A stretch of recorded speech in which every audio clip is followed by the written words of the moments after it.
U.S. forces just took out another tanker, and things are heating up. Iran is attempting to tighten its grip on global shipping, establishing a controlled maritime zone in the Strait of Hormuz. But President Trump insists the U.S. still holds the card, saying he's in no rush to make a deal with Tehran. Because their ships can't leave hey guys, the area they Iran's control. Foreign Ministry says they are reviewing a new U.S. proposal. This comes as Pakistan's Interior Minister made a last-minute trip to the Iranian capital of Tehran for talks aimed at moving a possible agreement forward. Iran's foreign minister spoke yesterday with a warning for the United States. A warning President Trump for the says United he's States. in no hurry to make a deal since the U.S. naval blockade is causing significant economic damage to Iran and weakening the regime. He indicated the war could resume quickly if Iran doesn't respond well to this proposal. We're all ready to go. We have to get the right answers. And everyone knows what the right answer is. The president's been clear from day number one. No dangerous weapons, no nuclear enrichment, none of that. That's the objective here, and they just don't want to give that answer for some reason. And the president says we're on the border of either total collapse or total success. You said yesterday you're about an hour away from making a decision. Where does that stand today? Have you heard anything from them? It's right on the borderline, believe me. If we don't get the right answers, it goes very quickly. We're all ready to go. Ready to go. We have to get the right answers. It would have to be a complete 100% good answers. And if we do, we save a lot of time, energy, and lives, most importantly. Could go very quickly. Wow. Or a few days. It could be a few days, but it could go very quickly. Now remember, at this point, Iran has already broken the ceasefire. They've fired upon their neighbors. They've done all kinds of things to agitate and try to push this thing over the edge. The president's been very patient, but now people want to know, what exactly is he waiting for? He said what his demands are, which are the same as they were on day one, and some people think this might be a waiting game to draw out Iran before something else happens. The Islamic Republic recently created what they call the Persian Gulf Strait Authority to force vessels to coordinate directly with Iran in order to pass through the strait. That's their tolling Iran is setup. still playing games as it relates to these negotiations, and there are real questions as the clock is ticking. Yes, there are. Guys? So, Trey, what could you tell us about the conversation President Trump had with Bibi Netanyahu on Tuesday, where we understand it's so unusual? For the most part, the Prime Minister's office has not put out any statement, and the president really hasn't vehemently denied that they got angry at each other. There's a lot of speculation over this. Apparently, Netanyahu is beside himself and had a furious phone call with Trump, who was taking too long to do something. Whatever that is this even real news? And does this mean Israel could take unilateral action without telling America? Reports indicate there was a lengthy, intense conversation between President Trump and the Israeli leader, Prime Minister Netanyahu, as it relates to what comes next in the region. And remember, yesterday, we heard from administration officials who indicated the United States is locked and loaded. Well, the Israelis are also locked and loaded, and there is coordination, I'm told by regional sources, at the highest level between these two countries in preparation for combat operations to resume. But look, there are two separate goals here, and this is really a crossroads for the region. We have to look at the goals of the United States and the goals of the Israelis. They're not the same. And they are similar but different because Israel understands that the Iranians pose a much more direct regional threat as it relates to their proxies in places like southern Lebanon, inside Gaza, and in Yemen.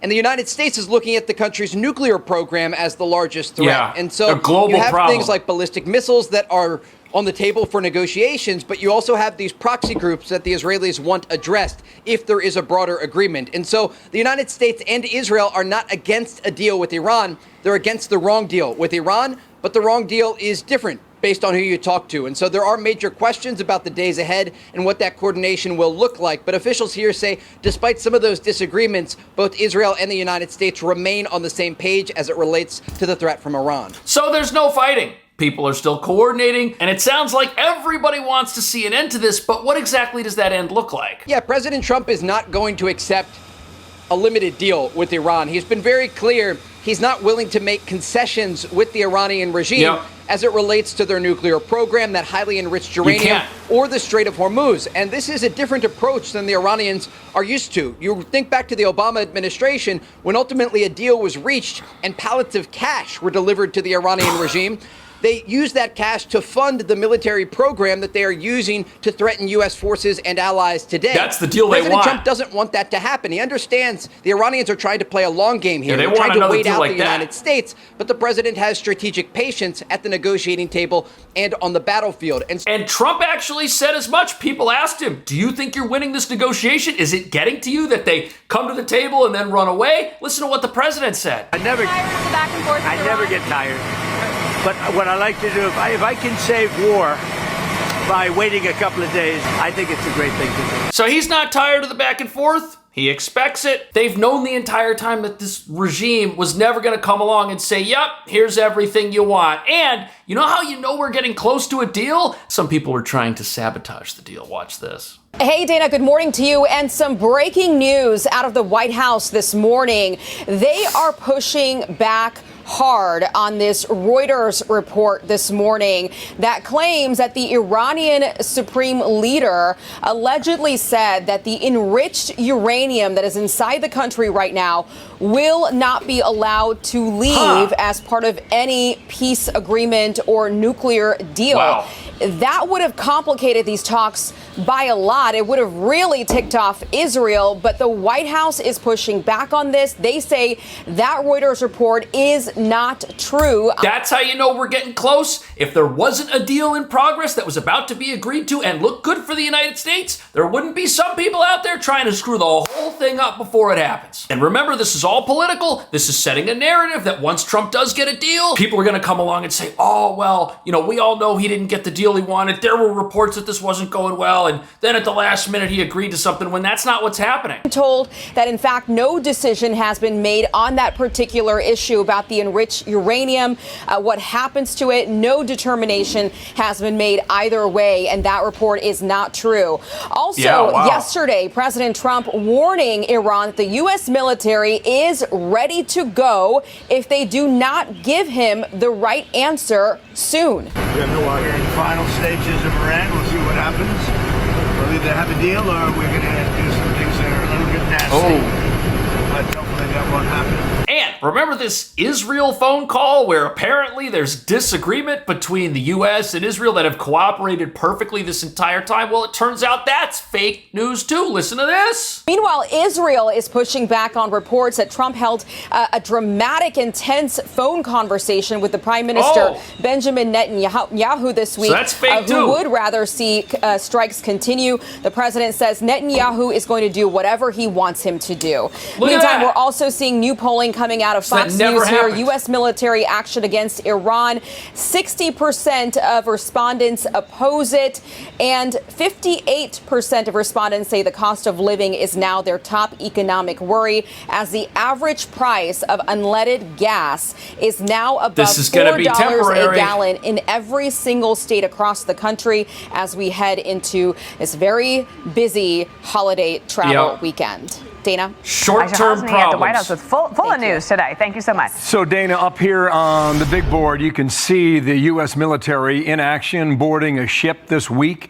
Just Wednesday, in fact, called the Celestial. U.S. Navy, they're boarding that ship. Remember what the military has told us. No one can go in or out of Iranian ports. So there goes their little plan. They got their new map operation over there. And what this really is, this is their attempt to start tolling the traffic in the Strait of Hormuz. They're going to set this thing up, and you got to deal with them if you want to go in or go out. And this feeds into the narrative that is being put forth here in the United States by some of the hostile media that says Iran is now more powerful than they've ever been. That's what they're talking about. When you hear them say that, you hear them say that they have learned that they can suddenly threaten the world economy and that they can get away with this and that they can strangle. I mean, they've always threatened the world economy. Just because they haven't done it yet doesn't mean this hasn't been an option on the table for them. What they've really learned is that if it's not for the United States, their ability to do what they want on the world stage is virtually unlimited. Think about it. Nobody from Europe came along to stop these guys. And if the United States wasn't involved and they wanted to toll this strait, they'd be getting away with it right now. But here's why it doesn't work. Just as a reminder, from the tip of Oman to the border between Iran and Pakistan, that's where the U.S. Navy has told us that no ship can go in or out if you're going in and out of an Iranian port. This is the choke point here. That's their little tolling apparatus. Let me clear this off and advance it. to our next screen here. The naval assets are still in place. They are substantial too. They have not lightened up throughout this ordeal of the past 3 months. What you're seeing on here, a lot of lines, I know it. Focus on the green and then the yellow. First, the green. These are vessels that are entering the Persian Gulf from the east, okay? It appears from this map that 16 of them have gone through with passage. Some are going around those small islands that Iran demanded. Others seem to be going just a bit south of that. The yellow lines, rather, is the western travel that is moving through the Gulf. The point of showing you this is that there is movement through the Gulf, through that choke point. And apparently, there's a lot more movement than anybody wants to give Trump and the U.S. military any credit for. But now that we know the U.S. and Israel are not fighting with each other and there's not some breakdown in that coalition, listen to what the experts think is probably going to happen. What the Supreme Leader said, I don't know what that means, but essentially the Supreme Leader says the nuclear material stays. What are you hearing? Well, I don't think that makes any sense. I think what I've heard is likely transferred to a third party. Okay. And certainly the Iranians want to keep enrichment for civilian purposes used, quote unquote. You know, the 3.67% that was in the JCPOA, the Obama deal. I can't imagine that being acceptable to the administration, because you give them any capability to enrich uranium, they can expand that into weapons-grade uranium at some point, which obviously is their intent.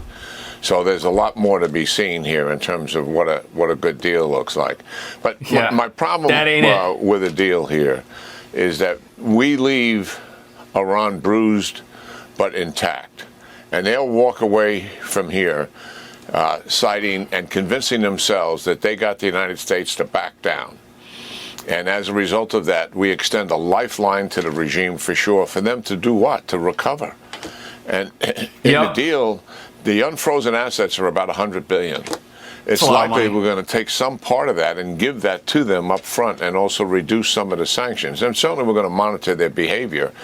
But nonetheless, it is a lifeline to the regime that extends them for years to come. The next administration is going to wind up having to deal with them. That's not where we started. Remember, we started to weaken this regime, to devastate and take away their capabilities to be a predator in the region, support the proxies. And the point is that all these deals that are floating around out there would do the opposite of that. They would have this temporary military action in the Middle East, this show of force, which accomplishes nothing, because then the deal that comes out of it is Iran ends up being better off than they were before this whole thing started. Remember, when Epic Fury began, this regime was at the weakest it had ever been. If all these assets get freed up and there is no concession and they maintain their ability to either enrich uranium or keep what they have or whatever, things just get worse. For sure, and obviously not have any nuclear capability whatsoever, and reduce this ballistic missile program quite substantially. And the idea was to weaken the regime, and militarily and also economically, that at some point it's on a pathway to collapse, and we're going to leave that up to the Iranian people to assist them in doing just that. And that doesn't happen if we pay them. But if we cut a deal here with giving them unfrozen assets, billions and billions of dollars, that enables them to recover, and it extends their lifeline. That's not where we started on this thing.